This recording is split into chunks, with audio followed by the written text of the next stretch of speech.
നമസ്കാരം. Miles and മെമ്മറീസിൻ്റെ പുതിയൊരു എപ്പിസോഡിലേക്ക് എല്ലാവർക്കും സ്വാഗതം. ഇന്ന് നമ്മളുള്ളത് ലോകത്തിൻ്റെ സാഹസിക വിനോദങ്ങളുടെ കേന്ദ്രം എന്നറിയപ്പെടുന്ന സ്വിറ്റ്സർലൻഡിലെ ഏറ്റവും മനോഹരമായ ഒരു വില്ലേജായ ഇന്റർലാക്കനിലാണ്. അപ്പോൾ മൈൽസ് ആൻഡ് മെമ്മറീസിൻ്റെ ഈ ഒരു വീഡിയോയിലേക്ക് എല്ലാവർക്കും സ്വാഗതം. നമുക്ക് യാത്രകൾ തുടരാം, ഓർമ്മകളായി ഉറക്കാം. ഞാൻ താമസിച്ചിരുന്നത് സൂറിക്കിലാണ്. അപ്പോൾ സൂറിക്കിൽ നിന്ന് ഏകദേശം 1.5 മണിക്കൂർ യാത്രയുണ്ട് ഇന്റർലാക്കൻ എന്ന് പറയുന്ന ഈ ചെറു സിറ്റിയിലേക്ക്. ഇങ്ങോട്ടേക്ക് ഞാൻ ട്രെയിനിലാണ് വന്നത്. ഏകദേശം 1 മണിക്കൂർ 20 മിനിറ്റ് കൊണ്ടാണ് ഞാനിവിടെ എത്തിയത്. ഇവിടെ പ്രധാനമായിട്ട് 2 ട്രെയിൻ സ്റ്റേഷനാണുള്ളത്. ഒന്ന് ഇന്റർലാക്കൻ വെസ്റ്റ്, രണ്ടാമത്തെ ഇന്റർലാക്കൻ OST. ഇപ്പം നിങ്ങൾ സൂറിക്കിൽ നിന്നോ ജനീവയിൽ നിന്ന് വരുവാണെങ്കിൽ ഇന്റർലാക്കൻ OSTയിൽ ഇറങ്ങുമായിരിക്കും ഏറ്റവും നല്ലത്. കാരണം അതാണ് ടൗൺ സെൻറ്ററിൻ്റെ അടുത്തിരിക്കുന്ന സ്റ്റേഷൻ, ഇന്റർലാക്കൻ OST. അപ്പോൾ അവിടുന്ന് പതുക്കെ നമ്മൾ ടൗണിലേക്ക് നടക്കാവുന്ന ദൂരമേ ഉള്ളൂ. നമ്മൾ ടൗണിൻ്റെ ഏകദേശം നടുക്ക് തന്നെയാണ് ഈ ഇന്റർലാക്കൻ ട്രെയിൻ സ്റ്റേഷൻ ഇരിക്കുന്നത്, OST സ്റ്റേഷൻ ഇരിക്കുന്നത്.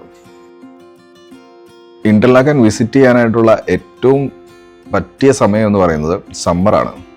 സമ്മർ ടൈം എന്ന് പറയുന്നത് ഇവിടെ ഏകദേശം മെയ് മാസം അവസാനം തൊട്ടിട്ട് സെപ്റ്റംബർ അവസാനം അല്ലെങ്കിൽ ഒക്ടോബർ പകുതി വരെയാണ് ഇവിടെ വിസിറ്റ് ചെയ്യാനായിട്ടുള്ള ഏറ്റവും പറ്റിയ സമയം. കാരണം ഇവിടെ ആ സമയത്ത് സമ്മറാണ്, ക്ലൈമറ്റ് അടിപൊളിയാണ്. ഇവിടെയുള്ള ഓൾമോസ്റ്റ് ഉള്ള എല്ലാ സാഹസിക വിനോദങ്ങളും, അതായത് പാരാഗ്ലൈഡിങ് പോലെയുള്ള സാഹസിക വിനോദങ്ങളെല്ലാം ആ സമയത്താണ് ഉണ്ടാവുക. ഞാൻ എത്തിയപ്പോൾ ഒരു ചെറിയ മഴയുള്ളൊരു ദിവസമായിരുന്നു. അതുകൊണ്ട് ചുറ്റുപാടുമുള്ള പ്രദേശങ്ങളെല്ലാം മൂടിക്കെട്ടി കിടക്കുകയായിരുന്നു. നിങ്ങൾക്ക് കാണാം. ഇപ്പോൾ നിങ്ങൾ കാണുന്ന ഈ ഹോട്ടലിലെ ഈ ഹോട്ടലിൻ്റെ പേര് വിക്ടോറിയ യുങ്ഫ്രോ എന്നാണ്. ഈ ഹോട്ടൽ 1800കളിൽ സ്ഥാപിതമായ ഹോട്ടലാണ്. അതായത് ഇവിടെ ടൂറിസം സ്റ്റാർട്ട് ചെയ്തത് ഏകദേശം 1820കളിലാണ് ടൂറിസം എന്ന് പറയുന്ന സംഭവം ഇന്റർലാക്കനിൽ സ്റ്റാർട്ട് ചെയ്തത്. അപ്പോൾ 1860ലാണ് വിക്ടോറിയ യുങ്ഫ്രോ എന്ന് പറഞ്ഞിട്ടുള്ള ഈ ഹോട്ടൽ ഇവിടെ സ്ഥാപിച്ചത്. അതായത് ഇതൊരു 5 സ്റ്റാർ ഹോട്ടലാണ്. ഇവിടെ വരുന്ന അഡ്വഞ്ചർ ടൂറിസം, അതായത് പാരാഗ്ലൈഡിങ്, ഹൈക്കിങ്, സ്കീയിങ് എന്ന് പറഞ്ഞിട്ടുള്ള എല്ലാ അഡ്വഞ്ചർ ടൂറിസത്തിൻ്റെയും സെൻറ്റർ ഇതായതുകൊണ്ട് തന്നെ ഇവിടെ വരുന്ന സഞ്ചാരികളെ 1860 മുതൽ ഈ ഹോട്ടൽ വരവേൽക്കുന്നുണ്ട്. സ്വിറ്റ്സർലൻഡിൻ്റെ വേറെ ഏത് ഭാഗത്തേക്ക് പോയാലും നമുക്ക് കാണാൻ പറ്റുന്ന ഒരു ഷോപ്പാണ് ഇപ്പം നമ്മൾ കാണുന്നത്. ഇവിടെ എല്ലായിടത്തും ചോക്ലേറ്റിൻ്റെ ഷോപ്പും വാച്ചുകളുടെ ഷോപ്പും നമുക്ക് നിരയായിട്ട് കാണുവാൻ സാധിക്കും. അതും ലോകപ്രശസ്തമായ എല്ലാ ബ്രാൻഡുകളുടെയും അവരുടെ ബൂട്ടിക് ഷോപ്പുകൾ, അല്ലെന്നുണ്ടെങ്കിൽ വളരെയധികം ഫേമസ് ആയിട്ടുള്ള വാച്ച് കമ്പനികളുടെ കളക്ഷനുകളുള്ള ഷോപ്പുകൾ ധാരാളം നമുക്ക് കാണുവാനായിട്ട് സാധിക്കും. അതിൻ്റെ കൂട്ടത്തിൽ തന്നെ നമുക്ക് കാണാൻ സാധിക്കുന്ന ചോക്ലേറ്റ് ഷോപ്പുകളാണ്. അതായത് ലോകത്തിലെ ഏറ്റവും പ്രശസ്തമായ ചോക്ലേറ്റുകൾ ഉണ്ടാക്കുന്ന ഒരു സ്ഥലം സ്വിറ്റ്സർലാൻഡ് ആയതുകൊണ്ട് തന്നെ ചോക്ലേറ്റ് ഷോപ്പുകളും, ലോകത്തിലെ ഏറ്റവും പ്രശസ്തമായ വാച്ചുകൾ ഉണ്ടാക്കുന്ന സ്ഥലം സ്വിറ്റ്സർലാൻഡ് ആയതുകൊണ്ട് തന്നെ വാച്ച് ഷോപ്പുകളും നമുക്ക് സ്വിറ്റ്സർലാൻഡിൻ്റെ ഏത് ചെറിയ ടൗണിൽ ചെന്നാലും നമുക്ക് കാണുവാനായിട്ട് സാധിക്കും.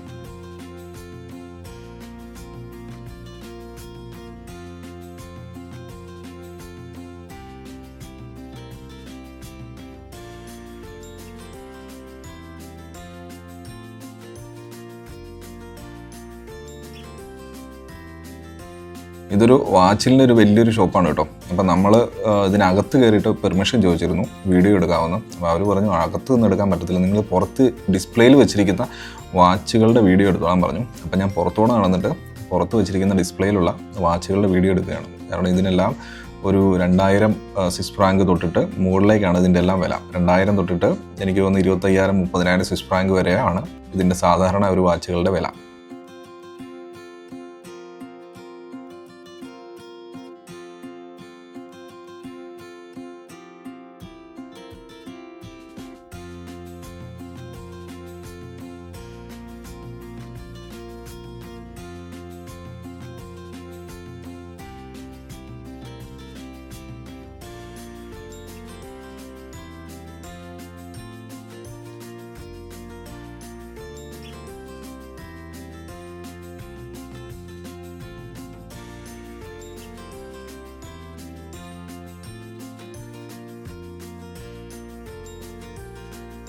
ഇന്റർലാക്കൻ എന്നുള്ള പേര് വന്നത് ഒരു ലാറ്റിൻ വേർഡിൽ നിന്നാണ്.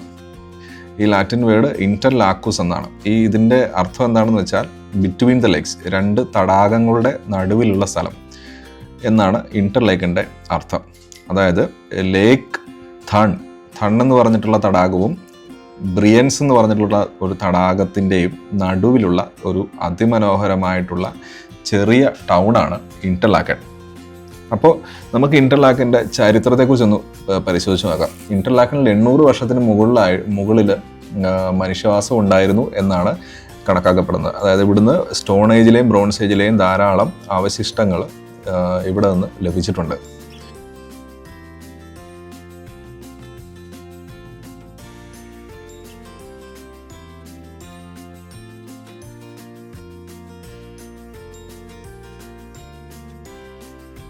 ആധുനിക ഇൻ്റർലാക്കൻ്റെ ചരിത്രം ആരംഭിക്കുന്നത് 1133 അഗസ്റ്റീനിയൻ മൊണസ്ട്രി, അതായത് അഗസ്റ്റീനിയൻ്റെ ആശ്രമം ഇവിടെ സ്ഥാപിക്കപ്പെട്ടതോടുകൂടിയാണ്.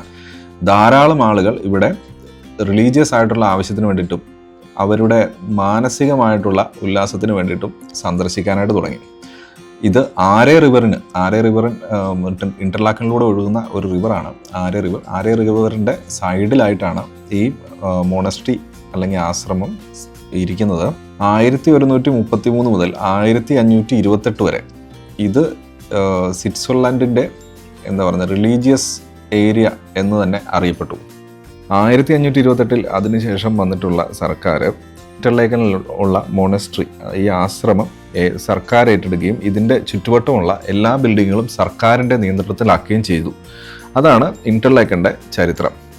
പിന്നീട് 19ാം നൂറ്റാണ്ടിൽ ഇൻ്റർലാക്കൻ യൂറോപ്പിൽ നിന്നുള്ള യാത്രക്കാരുടെ ഒരു പ്രധാന ആകർഷണ കേന്ദ്രമായി.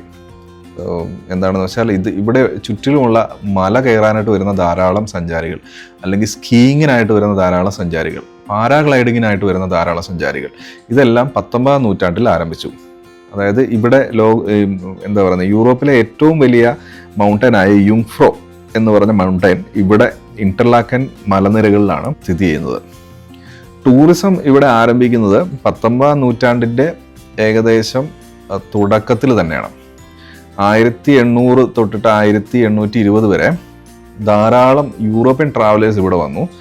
അതിനുശേഷം 1835 സ്വിറ്റ്സർലാൻഡിലെ പ്രധാനപ്പെട്ട ടൗണുകളായിട്ടുള്ള ബേണ്, സൂറിക്ക്, ജനീവ, ഈ 3 ടൗണിൽ നിന്നും ഇങ്ങോട്ടേക്ക് ബസ്സുകൾ സ്റ്റാർട്ട് ചെയ്തു. അതിനുശേഷം 1890 റെയിൽവേ ഇവിടെ അവരുടെ റെയിൽവേ ലൈൻ സ്ഥാപിക്കുകയും അതിനുശേഷം ഇവിടെ ധാരാളം ടൂറിസ്റ്റുകൾ, വിദേശികളും സ്വദേശികളുമായിട്ടുള്ള ധാരാളം ടൂറിസ്റ്റുകൾ ഇവിടെ എത്താനായിട്ട് തുടങ്ങി. പിന്നീട് 20ാം നൂറ്റാണ്ടിൽ സ്വിസ് ടൂറിസത്തിൻ്റെ മുഖമുദ്രയായിട്ട് ഇൻ്റർലാക്കനെ അവർ മാറ്റിയെടുത്തു. ഇൻ്റർലാക്കൻ്റെ പ്രത്യേകത എന്താണെന്ന് വെച്ചാൽ യുങ്ഫ്രോ റീജിയൻ, അതായത് ഈ ഞാൻ പറഞ്ഞിട്ടുള്ള യുങ്ഫ്രോ മൗണ്ടൻ റീജിയൻ്റെ എൻട്രി പോയിൻ്റാണ് ഇൻ്റർലാക്കൻ. ഇത് ലാറ്റർബ്രുണ്ണൻ, ഗ്രിൻഡൽവാൾഡ്, വെങ്കൻ എന്നീ 3 പ്രധാനപ്പെട്ട ടൂറിസം ഡെസ്റ്റിനേഷനുകളുടെ എൻട്രി പോയിൻ്റാണ് യുങ്ഫ്രോ. 1912 യുങ്ഫ്രോ റെയിൽവേ സ്റ്റാർട്ട് ചെയ്തു. അപ്പോൾ ഈ യുങ്ഫ്രോ റെയിൽവേ എന്ന് പറഞ്ഞിട്ടുണ്ടെങ്കിൽ ഇവിടുന്ന് മൗണ്ടൻ ട്രെയിൻ കയറി യുങ്ഫ്രോ എന്ന് പറഞ്ഞ ടോപ്പ് ഓഫ് യൂറോപ്പ് എന്ന് പറഞ്ഞിട്ടുള്ള മലയുടെ മുകളിലേക്കുള്ള ട്രെയിൻ സർവീസ് ആരംഭിച്ചു. അതിനുശേഷം ഇൻ്റർലാക്കണിൽ ഇന്നേ വരെ സന്ദർശകർക്ക് ഒരു കുറവും ഉണ്ടായിട്ടില്ല. ഈ റെയിൽവേ ലൈൻ ക്രോസ് ചെയ്ത് കഴിഞ്ഞിട്ടുണ്ടെന്നുണ്ടെങ്കിൽ ആരെ റിവറാണ് കാണുവാനായിട്ട് സാധിക്കുക. ഇപ്പോൾ നമുക്ക് റൈറ്റ് സൈഡിൽ ഒരു ഇന്ത്യൻ കിങ് എന്ന് പറഞ്ഞിട്ടുള്ള ഒരു റെസ്റ്റോറൻറ്റ് നമുക്ക് കാണാം. ഇതിനുശേഷം കുറച്ചുകൂടെ മുമ്പോട്ട് പോയിട്ടുണ്ടെങ്കിൽ ആരെ റിവർ കാണാമെന്ന് എനിക്ക് മനസ്സിലായി. അപ്പോൾ ആരെ റിവർ കാണാനായിട്ട് ഞാൻ പതുക്കെ അങ്ങോട്ട് നടക്കുകയാണ്.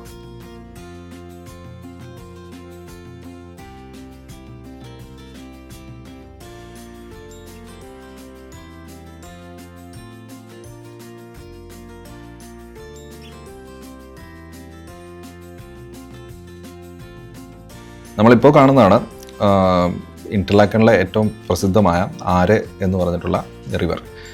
ഞാൻ സ്വിറ്റ്സർലാൻഡിൽ എത്തിയിട്ട് എവിടെ ജലാശയങ്ങൾ അല്ലെങ്കിൽ നദികൾ കണ്ടിട്ടുണ്ടെങ്കിലും അതിൻ്റെ ഒരു നിറം ഇതാണ്.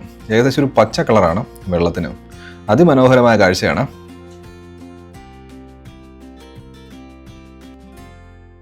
അപ്പോൾ ഇൻ്റർലാക്കനിലെ കാഴ്ചകൾ ഏകദേശം കണ്ടു കഴിയാറായി. ഇനിയിപ്പോൾ അതൊക്കെ ഇവിടെ തൊട്ടടുത്ത് തന്നെയുള്ള ഗ്രിൻഡൽവാൾഡ് എന്ന് പറഞ്ഞിട്ടുള്ള വേറൊരു ടൗണിലേക്ക് നമ്മൾ പോവുകയാണ്. ഞാൻ പോകുന്ന ട്രെയിനാണ്. ഇവിടുന്ന് ഏകദേശം ഒരു 20 മിനിറ്റ് യാത്രയേ ഉള്ളൂ ഗ്രിൻഡൽവാൾഡ് എന്ന് പറഞ്ഞ സ്റ്റേഷനിലേക്ക്. സോ ട്രെയിനാണ് പോകുന്നത്. അപ്പോൾ ഗ്രിൻഡൽവാൾഡിലെ കാഴ്ചകൾ നമുക്കൊന്ന് കാണുവാനായിട്ട് തുടങ്ങാം. ഞാനിപ്പോൾ ഏകദേശം 20-25 മിനിറ്റ് ട്രെയിനിനകത്തിരുന്ന് നമ്മൾ ഗ്രിൻഡൽവാൾഡിൽ എത്തിയിരിക്കുകയാണ്. ഇൻ്റർലേക്കണിൽ നിന്ന് 25 കിലോമീറ്റർ എങ്ങാണ്ടാണ് ഇങ്ങോട്ടുള്ള ദൂരം. ഇൻ്റർലേക്കണിനെ പോലെ തന്നെ ഇതും ഒരു ചെറിയൊരു ടൗണാണ്. ടൗൺ എന്ന് പറഞ്ഞിട്ടുണ്ടെന്നുണ്ടെങ്കിൽ ടൗണെന്ന് നമുക്ക് പ്രോപ്പറായിട്ട് പറയാൻ പറ്റത്തില്ല, ചെറിയൊരു വില്ലേജിൻ്റെ സെൻറ്റർ പോലെ നമുക്ക് തോന്നും.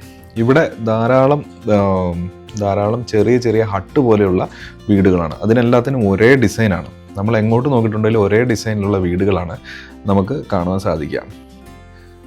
ഇൻ്റർലാക്കണിൽ ട്രെയിൻ എത്തിയതിന് ശേഷം ഇങ്ങോട്ട് അവർ ട്രെയിൻ അത് എക്സ്റ്റെൻഡ് ചെയ്യുകയായിരുന്നു. യുങ്ഫ്രോ റെയിൽവേ ഇവിടെ നിന്നാണ് സ്റ്റാർട്ട് ചെയ്യുന്നത്. ഇപ്പോൾ സഞ്ചാരികൾ സമ്മർ ടൈമിലും വിൻ്റർ ടൈമിലും എല്ലാം ഇവിടെ ധാരാളം സഞ്ചാരികളുണ്ട്. കാരണം ഇവിടെ സ്വിറ്റ്സർലാൻഡിലെ ഏറ്റവും ഫേമസ് ആയിട്ടുള്ള സ്കീ റിസോർട്ട്സ് എല്ലാം ഉള്ളത് ഗ്രിൻഡൽവാൾഡിലും ഇൻ്റർലേക്കണിലുമാണ്.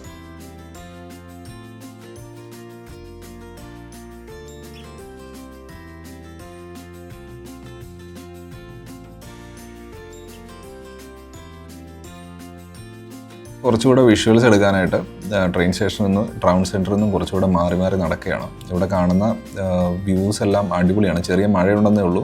കാണുവാനായിട്ട് അതിമനോഹരമായിട്ടുള്ളതും അതിഗംഭീരമായിട്ടുള്ളതുമായിട്ടുള്ള ഒരു ചെറിയൊരു ടൗണാണ് ഗ്രിൻഡൽവാൾഡ് എന്ന് പറയുന്നത്.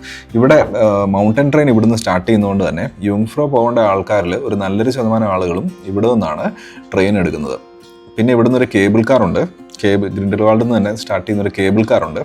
സോ അതുകൊണ്ട് എന്താ പറയുന്നത്, ഈ മൗണ്ടൻ ഏരിയയിലേക്ക് പോകേണ്ട ആൾക്കാരിൽ ഒരു നല്ലൊരു ശതമാനം ആൾക്കാരും എത്തുന്ന ഒരു അതിമനോഹരമായ ചെറിയ ടൗണാണ് ഗ്രിൻഡൽവാൾഡ്.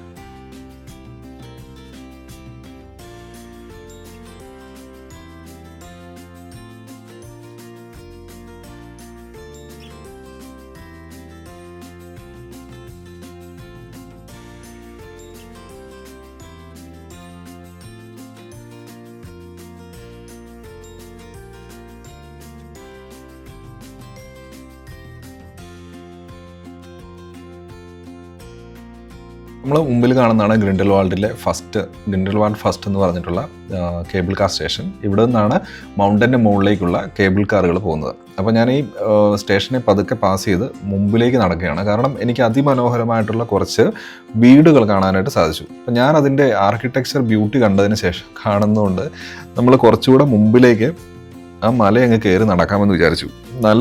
നല്ല കുത്തനെയുള്ള കയറ്റമാണ്. എന്നാൽ രസമുള്ള വ്യൂ ആയതുകൊണ്ട് ഞാൻ ഈ കുത്തനെയുള്ള കയറ്റം കഷ്ടപ്പെട്ട് മുകളിലേക്ക് കയറുകയാണ്. മുകളിൽ കുറച്ച് മഞ്ഞൊക്കെ വീണ് കിടക്കുന്നതായിട്ട് കാണാം. നമുക്ക് അവിടെയൊക്കെ എത്താൻ പറ്റുമെന്ന് പ്രതീക്ഷിക്കുന്നു. പക്ഷേ നമ്മൾ താഴെ നിന്ന് നോക്കിയതുപോലെ അല്ല കേട്ടോ, നല്ല ദൂരമുണ്ട് മുകളിലേക്ക് കയറുവാനായിട്ട്. അപ്പോൾ നമ്മുടെ ഒരു സൈഡിൽ നമുക്ക് കേബിൾ കാർ ഇങ്ങനെ മുകളിലേക്ക് പോകുന്നതായിട്ട് കാണാം. ഏതായാലും വന്ന ഏരിയ നല്ലതായിരുന്നു, മോശമായില്ല. ഈ വീടുകളുടെയൊക്കെ ഡിസൈൻ എനിക്ക് തോന്നുന്നു ഇവിടെ ഗവൺമെൻറ് ഇവരോട് മാൻഡേറ്ററി ആയിട്ട് ഒരേ രീതിയിലുള്ള വീടുകൾ പണിയണം എന്ന് നിർദ്ദേശിച്ചിട്ടുണ്ടെന്ന് തോന്നുന്നു. കാരണം ഇവിടെ കണ്ട വീടുകൾക്കെല്ലാം ഒരേ നിറമാണ്, ഒരേ സ്റ്റൈലാണ്. എല്ലാം എനിക്ക് തോന്നുന്നത് തടി കൊണ്ട് പണിത വീടുകളാണ്. ഇതിൻ്റെ കളറും ഏകദേശം എല്ലാം ഒന്ന് തന്നെയാണ്. ഇപ്പോൾ A to Z, ഇപ്പം നമ്മൾ ഈ മൗണ്ടൻ്റെ ഏത് സൈഡിൽ നിന്ന് നോക്കിയിട്ടുണ്ടെങ്കിലും എല്ലായിടത്തും കാണുന്ന വീടിൻ്റെ കളറും ഒരേ ഒരു കളറ് തന്നെയാണ് നമ്മൾ കാണുന്നത്. അതേതായാലും ഇവരെ അഭിനന്ദിച്ചേ മതിയാവും. കാരണം അതിമനോഹരമായിട്ടാണ് ഇവർ വീടുകൾ ഡിസൈൻ ചെയ്യുന്നത്. ഇവരുടെ ഗവൺമെൻറ്റിന് ഇതിന് വലിയൊരു ക്രെഡിറ്റ് നമുക്ക് നൽകാനുണ്ട്.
അപ്പോൾ ഇൻ്റർലേക്കണിലെയും ഗ്രിൻഡൽവാൾഡിലെയും കാഴ്ചകൾ എല്ലാവർക്കും ഇഷ്ടപ്പെട്ടു എന്ന് ഞാൻ കരുതുകയാണ്.